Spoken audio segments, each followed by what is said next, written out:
This video was sponsored by PowerCircle Clothing and Headbusters Food Company in association with Cook Up Unlimited. Cook Up! Alright, Sneaker Diaries. This installment of Sneaker Diaries is definitely a no-brainer if you saw the first one. We talk about the Jordan 11s, the old patent leather joints. Came out in '95, in the previous episode. I was talking about my love for the Air Max Penny 1. That's one of the most sought after shoes I ever went after, that I've been chasing for so long that y'all already know I'm on a hunt for that. The year was 1995, so we're gonna stay in 95. When I actually got this pair, I had to have them. Now the thing about this pair is I didn't get them right away. They came out in May. So at that time, Jordans has always been one of them shoes in Chicago that was always kind of hard to come by if you didn't get them on that first batch, you know what I'm saying? Back then you didn't have StockX and all these different websites, you didn't have the internet. So you had to know somebody to know somebody to know somebody if you didn't get them from Foot Locker, Champs, City Sports, all the shoe stores that was out at that time. You might get a hold to a few people that might come across a couple boxes here and there, might have hit a train or something. I don't know. Thankfully, I got a pair of those, man. Shout out to my aunt. So I ended up getting a pair a little bit after May. The thing about that shoe, not only is one of my favorite Jordans of all time, but I bought this shoe more than one time.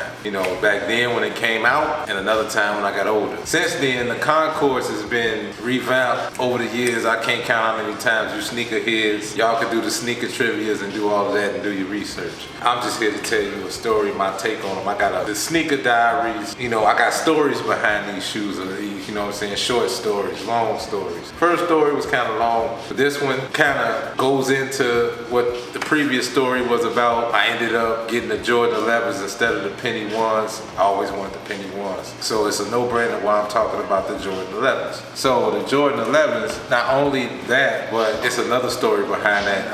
95 was like the first year I really started playing basketball, like for real. Like, we always played basketball in the neighborhood. We always ran pickup games. We always went to the Y. I was even on the YMCA team. I actually went out legit. Like, I've been on the basketball team before, but I didn't take it serious. But this was the first time I actually started to take the game of basketball seriously enough to where I wanted to join a team, to where I wanted to actually be really good at it. I was not one of them kids that was like, when I grow up, I want to go to the NBA and turn pro. I always loved sports. I always loved basketball. Always been my favorite sport.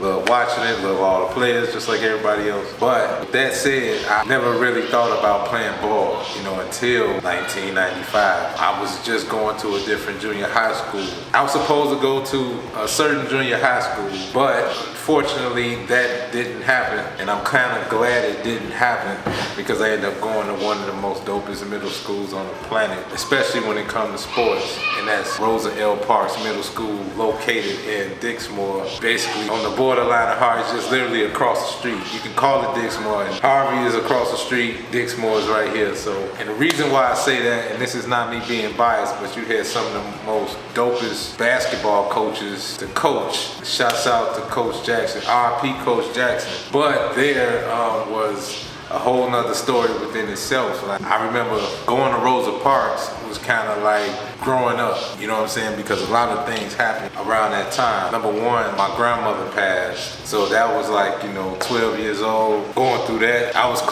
real close to my grandmother. Matter of fact, she was more like a mother, My mother was always there. I love my mother to death. But my mother's mother was my girl right there. My mother's mother, Dorothy Moore. Anyway, my grandmother passed at that time, going through a rebellious stage, This is 95 is a sweet year. The year I lost my grandmother and the year I jumped off the porch, 95. Now, 95, climate in our neighborhood at that time was a little bit different, Number one, gang banging was at an all-time high. And even with that said, depending on where you're from, you probably have a certain story about the gang culture around that time, or, and going forward. In my neighborhood, or in the surrounding areas, it was a little bit different because we were just outside the city. But yet, it was still structured, yet it was still a lot of different things going on. But not to jump off the subject, that's a story for another time. But 95, went to Rosa Parks. I'm not gonna say I got introduced to the game of basketball, but that was when I caught the bug for playing basketball for real. And just going to that school taught me the game, how the game should be, or at least how we thought it should be played. And that's when I really started working on my game. I mean, if we had cameras running around at that time, I would have loved to show you some of the things I was doing. I remember going to gym, and our basketball coach was also our gym teacher. So a lot of times gym was just a bunch of scrimmages. The girls would go off to the side, do their double dutch and all that stuff. But the court, showtime at the Apollo, this is where you show and prove. On one hand, it was like you had to grow up faster because number one, I'm a scrawny little kid amongst teenagers that look like grown men.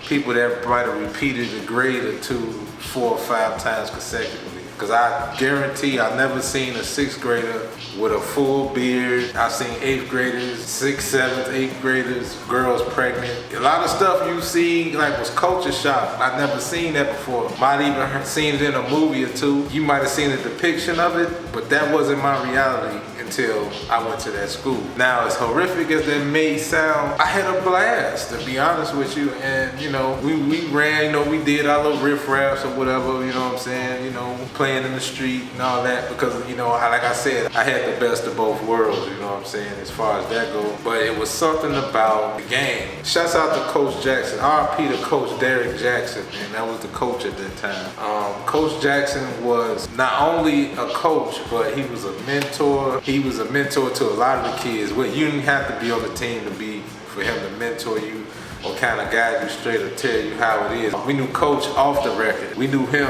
beyond school too. So he was just like one of them real ones, you know what I'm saying? He loved the game. He knew the game inside and out. But he was also our gym teacher. Those gym classes we all look forward to because in junior high, this is when you start going, like in elementary school, you went to gym once a week, like on a Friday or whatever your gym day was. But in junior high, you went to gym every day. Most of our gym classes were spent in the gym, which is on the basketball court. So you had the girls off to the side playing a double dutch or whatever, and then the rest of the fellas, including the scrubs, they all played ball. Every now and then we'd play a little hockey or something, a little floor hockey or whatever, and we'd go outside. But most of the time, we was playing basketball. By him being a coach, he knew how to keep his players warm, so they would use the gym classes and run scrimmages, and then get warm, and then after school practice or get ready for a game. So it was like the coach got a chance to blow off some steam and check out some players along the way, just to kind of see what kind of talent you had. A couple basketball players on the team that had the patent leather Jordans, and one of them he gonna flip if he ever sees it. I'm gonna tag him in this episode, but it was a basketball player at the time by the name of Janai Hudson. Now, Janai Hudson, to me, was one of the dopest players to come out of Rosa Parks to me during my time. I can't speak on everybody else's time because anybody that came out of Parks, just like Brooks, was very rich in tradition. So it was a lot of recruiting going on when you went to school, and at that time, Thornton Township High School, TTHS, was the powerhouse over there, and they had the first pick of the litter when it came to the incoming freshmen to get recruited for high school. So you either went to 9 times out of 10, you went to Thornton because they got a chance to get Brooks and Parks. But you also, then some went to Thornwood. Thornwood would get the scraps. Janai Hudson I think he was the shooting guard he was a point guard over there, but he played like the shooting guard. Now, the cool part about Rosa Parks, this is the first time I ever heard Coach Kellogg would do play-by-play. He'd tell you like almost like the ESPN of the middle school. Like he'd get on the PA system and then he'd tell you the score. He'd tell you who's the leading scorers, who had the most points, rebounds, whatever. He'd tell you about the highlights. And every time you'll hear about 2 of the dopest players I ever seen. And that was my man, the late great John Cedric, and my boy Janai Hudson. And I'm pretty sure to this day, I wonder if he still got it. But anyway, Janai Hudson was like, I've seen a lot of basketball players around my age bracket. And if you know the game, you can kind of tell who got what kind of game. So I studied the game before I even, these guys to me was polished. But John had a little brother. He was short in size, just like me, little scrawny little kid, just like me, but a bulldog. And that was my boy James. Now James was like his little brother. He was just like maybe a year or two younger than him. And James, we was all in the same gym class. And I never told him this because we never really had this conversation. But out of every pickup game, everybody I played against, he was one of the first guys that he taught me to crossover. Because every gym class, he'd be off to the side on the side ramps. He'd just be giving me the business. Boom. Hitting me with the crossover. Boom. Boom. Hit me with the crossover until I got better at it. Now, what I shined at, I knew how to shoot. Nobody taught me, but I could shoot your lights out. So that was like my first natural attribute. I was pretty much Steph Curry in middle school. No cap, I was throwing that thing up like Curry. Just not from deep, but I'm talking about consistently knocking that thing down. I was on some Mahmoud Abdul Raouf practicing on the side rims. While they run pickup, I'm on the side rim shooting. I had a little friend of mine used to throw me the ball, spot me, throw me the ball, and I just hit baseline jumpers because they always, took the front rim.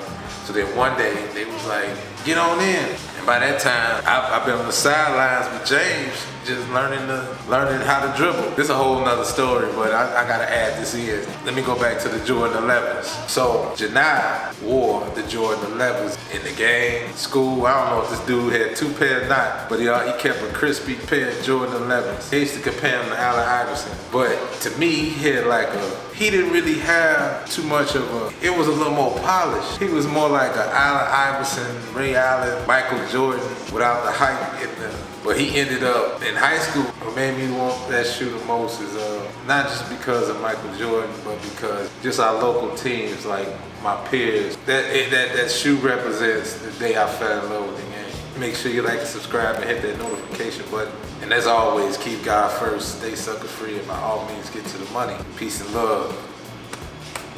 Stay healthy.